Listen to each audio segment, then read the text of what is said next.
Separate state কি হওয়ার সম্ভব এখন? হওয়া মানে করতেই হবে। হ্যাঁ।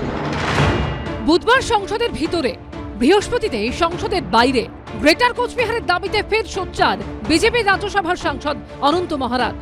যা অস্বস্তি বাড়ালো বিজেপির, কারণ বঙ্গ বিজেপি বারবার দাবি করে তারা অখণ্ড বাংলার পক্ষে, যদিও অনন্ত মহারাজের গ্রেটার কোচবিহারের দাবি নতুন নয়, বহু পুরনো।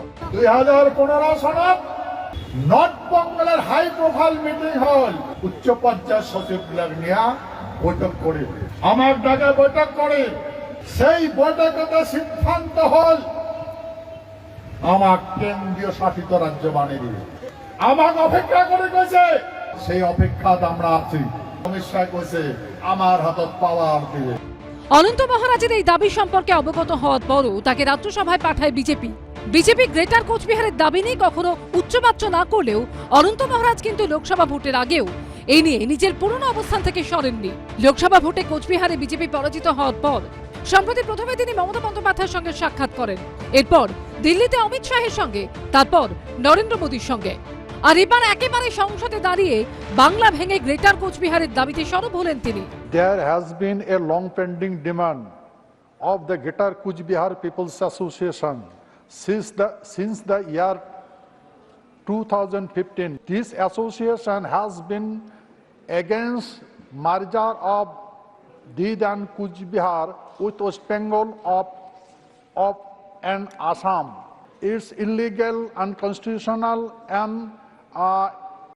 against the wishes of the local.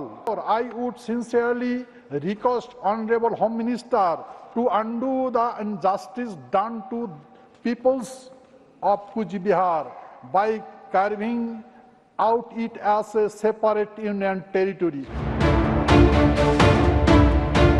আপনারা তো প্রতিশ্রুতি পেয়েছেন দাদা কি এই উত্তরবঙ্গতে কোচবিহার গ্রেটার কোচবিহার একটা স্টেট করবে তারা? গভর্নমেন্টও কমিটমেন্ট করেছে ভাই, লিখিত পিএবি তো বলা আছে না, শুধু কথাটা উল্লেখ করে নেই, কিন্তু ভার্বেলি তো আমাদের কমিটমেন্ট করেছে গভর্নমেন্ট বলেছে ইউনিয়ন টেরিটরি বানাবে বলে। সেটা অনন্ত মহারাজের গলায় এই দাবির কথা আমরা শুনে এসেছি।